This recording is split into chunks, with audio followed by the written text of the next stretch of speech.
बिस्मिल्लाहिर्रहमानिर्रहीम। अस्सलाम वालेकुम नाजरीन, आज की वीडियो में हम आपको बताएंगे पैगम्बर खुदा हज़रत इब्राहीम अलैहिस्सलाम की अज़वाजे मुतहरात हज़रत सारा और हज़रत हाजरा के बारे में। नाजरीन, जब नमरूद ने हज़रत इब्राहीम अलैहिस्सलाम को मुल्क बाबुल से निकाल दिया तो हज़रत इब्राहीम अलैहिस्सलाम मुल्क शाम की तरफ रवाना हो गए। उनके साथ उनकी बीवी हज़रत सारा और उनके भतीजे हज़रत लूत अलैहिस्सलाम थे। जब हज़रत सारा का निकाह हज़रत इब्राहीम अलैहिस्सलाम के साथ हुआ तो हज़रत सारा बहुत आसूदा हाल थी। उनके पास बहुत सी ज़मीनें और मवेशी थे और उन्होंने तमाम अमवात हज़रत इब्राहीम अलैहिस्सलाम को बख्श दिए। हज़रत इब्राहीम अलैहिस्सलाम ने अपनी महारत से तमाम उमूर की असलाह की, मवेशियों और ज़रात में तरक्की की, यहाँ तक कि बाबुल में किसी का हाल उनसे बेहतर नहीं था। इसलिए नमरूद ने हज़रत इब्राहीम अलैहिस्सलाम से सारा माल लेने की कोशिश की और उसका तमाम अहवाल और हज़रत इब्राहीम अलैहिस्सलाम की इब्तदाई ज़िंदगी पर तफसीली वीडियो पहले ही बना चुके हैं।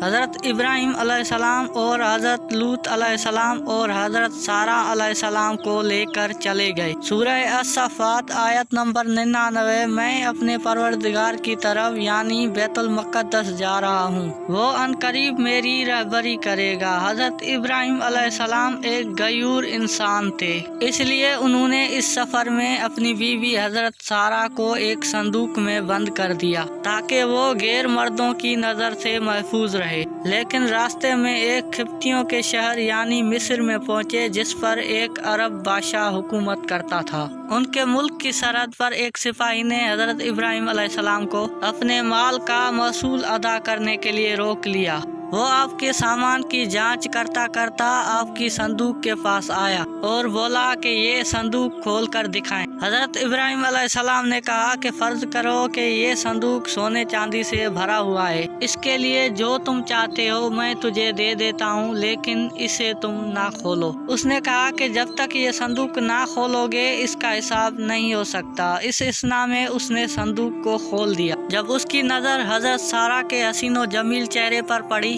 और वो कहने लगा, अब तो मैं इस औरत और तुम्हारे बारे में जब तक बादशाह सलामत को इत्ला ना दे दूं तुम्हें आगे जाने नहीं दूंगा। चुनाचे एक शख्स को भेजकर बादशाह सलामत को इस वाक़े के बारे में आगाह किया। बादशाह सलामत ने चंद लोगों को भेजा कि वो संदूक उठा कर ले आए और हज़रत इब्राहीम अलैहिस्सलाम भी साथ चल दिए और कहा कि जब तक जिस्म में सांस है मैं अपनी संदूक से जुदा नहीं होऊंगा। बादशाह को जब ये इत्ला मिली तो उसने कहा कि इब्राहीम को भी ताबूत के साथ यहाँ आने की इजाज़त दी जाए। चुनाचे हज़रत इब्राहीम अलैहिस्सलाम ताबूत और अपने तमाम सामान के साथ बादशाह सलामत के पास लाया गया। जब आप उसके पास पहुँचे तो हज़रत सारा को देखा तो अपना हाथ बेख्तियार उसकी तरफ बढ़ाया। हज़रत इब्राहीम अलैहिस्सलाम जो गैरत और हमियत का सरचश्मा थे और वो बहुत परेशान हुए। उसने मुंह फेर कर कहा कि ए परवरदिगार, मेरे अहले हरम को इस शख्स के हाथ से महफूज फरमा। उसी वक्त उस शख्स का हाथ सूखी लकड़ी की तरह हो गया और हज़रत इब्राहीम अलैहिस्सलाम को मुखातिब होते कहा,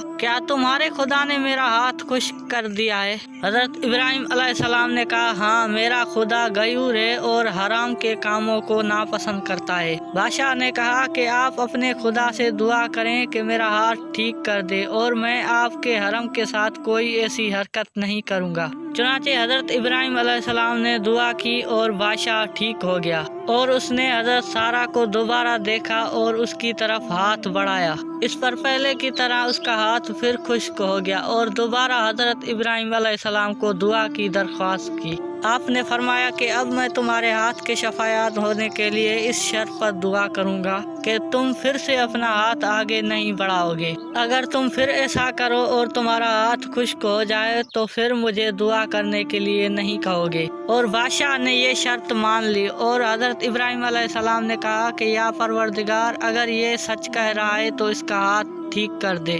उस पर बादशाह का हाथ अपनी असली हालत में आ गया और उसकी दिल में हज़रत इब्राहीम अलैहिस्सलाम का रौब बैठ गया। اور اس نے حضرت ابراہیم علیہ السلام کی بڑی تعظیم و تقریب کی اور کہا کہ تم بے خوف رہو کہ تمہاری غربت اور تمہارے اموات سے اب میں باز رہوں گا۔ جس جگہ جانا چاہتے ہو جاؤ، لیکن میری تم سے ایک حاجت ہے۔ حضرت ابراہیم علیہ السلام نے کہا وہ کون سی ہے؟ بادشاہ نے کہا کہ میں اپنی بیٹی کو بطور کنیز سارا کو دینا چاہتا ہوں۔ آپ علیہ السلام نے منظور فرمایا۔ بادشاہ سلامت نے اپنی بیٹی حضرت سارا کو بطور کنیز عطا کر دی۔ بادشاہ کی بیٹی یہ اور کوئی نہیں بلکہ حضرت ہاجرہ تھی، جن کو بعد میں اللہ تعالیٰ کے حکم سے حضرت ابراہیم علیہ السلام نے بیوی کا درجہ دیا، اور انہی کے وطن سے اللہ تعالیٰ کے حکم سے حضرت ابراہیم علیہ السلام کو حضرت اسماعیل علیہ السلام عطا کیا۔ حضرت ابراہیم علیہ السلام اپنے اہل و اموال کے ساتھ روانہ ہوئے۔ بادشاہ بھی ان کی تعظیم کے لیے ان کے پیچھے چلے۔ اللہ تعالیٰ نے حضرت ابراہیم علیہ السلام کو وحی کی اور کہا کہ کھڑے ہو جاؤ اور ان کے آگے نہ چلو جس پر قابو پا چکے ہو، بلکہ اس کو آگے کرو اور خود اس کے پیچھے چلو اور اس کی تعظیم کرو، کیونکہ وہ بادشاہی کے بعد بھی مغلوب اور لاچار ہے، خواہ نیکوکار ہے یا بدکار۔ یہ سن کر حضرت ابراہیم علیہ السلام کھڑے ہو گئے اور کہا کہ تم آگے چلو کہ تمہاری تعظیم کروں اور تمہیں مقدم رکھوں اور تمہاری عزت و احترام کی وجہ سے تمہارے پیچھے چلو۔ بادشاہ نے کہا کہ تمہارے خدا نے ایسی وحی کی ہے؟ حضرت ابراہیم علیہ السلام نے کہا ہاں۔ اس نے کہا کہ میں گواہی دیتا ہوں کہ تمہارا خدا صاحب جلال اور بردبار اور کریم ہے، تم نے اپنے دین کی طرف مجھے راغب کر دیا ہے۔ اور بادشاہ نے حضرت ابراہیم علیہ السلام کو رخصت کیا اور وہ روانہ ہو گئے۔ اس ملک سے نکل کر حضرت ابراہیم علیہ السلام ملک شام پہنچ کر ایسی جگہ ٹھہرے جہاں فلسطین اور شام والوں کا آنے جانے کا راستہ تھا۔ اس راستے پر اللہ تعالیٰ کے بندوں نے رہنا سہنا شروع کر دیا تھا۔ امید ہے کہ آج کی ویڈیو آپ کو ضرور پسند آئی ہوگی اور اپنے دوستوں احباب کے ساتھ شیئر بھی ضرور کریں۔